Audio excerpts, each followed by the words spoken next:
Hello guys, nabudol ka na ba? So ako nabudol ako ng first time kong mabudol, may middleman, lalamove ang shipment.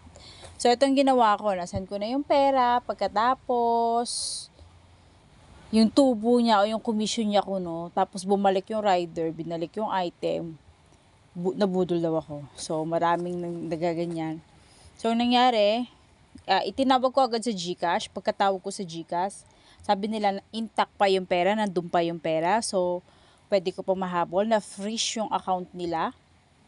Pagkatapos, ang ginawa, sabi sa akin, pumunta ako sa cybercrime, humingi ako ng police report. Ayan o. Ano yun? Philippine National Police Anti-Cybercrime. Yan.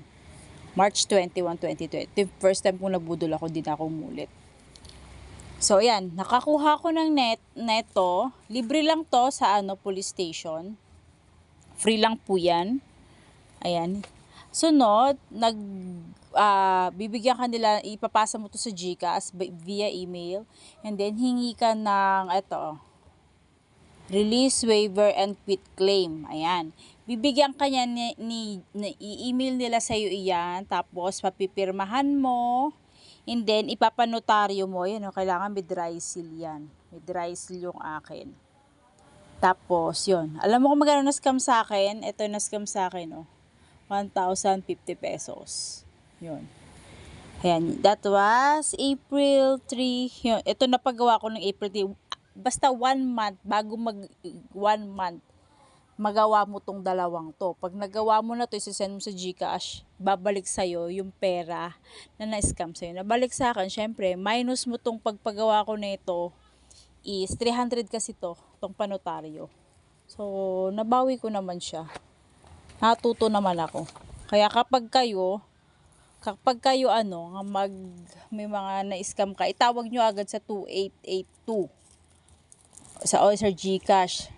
Kahit nanginginig-ginig pa, kahit kabadong-kabado kayo, itawag nyo agad kasi makakatulong ito sa inyo. Dahil may pag-asang maibalik pa sa inyo yung pera ninyo hanggat hindi nila nawi-withdraw. Ayun yan yung mga pinanotaryo ko nun. Ay grabe, ang kaba ko nun. Sabi ko, 1,000 lang, nagkaganito ako. Yan, may narrative report pa. Tinabi ko talaga to souvenir. First time kong mabudol. Kaya susunod na yung mga middleman. Ako, huwag kayo maniniwala dyan, sisend nyo sa kanila yung komisyon. Marami hanggang ngayon umi-ere pa yung ganyang budol. Yung ganito yung sistema nila, yung magpapadala ka lang item, tapos ibibigay mo sa kanya yung komisyon. Wala yun. Consumption yun. Dapat pera muna bago may padala yung item. Ganun dapat. Pero marami nabubudol. Ang target nila ay 500 pesos to 5,000 kasi hindi mo na, parang hahayaan mo na lang yun So, ganun. Sa dami ng ganun na ginagawa. So, yun lang. Sa mga gustong mag-refund na kanila mabudol-budol, gito lang gawin ninyo. So, yun lang for today. Bye-bye!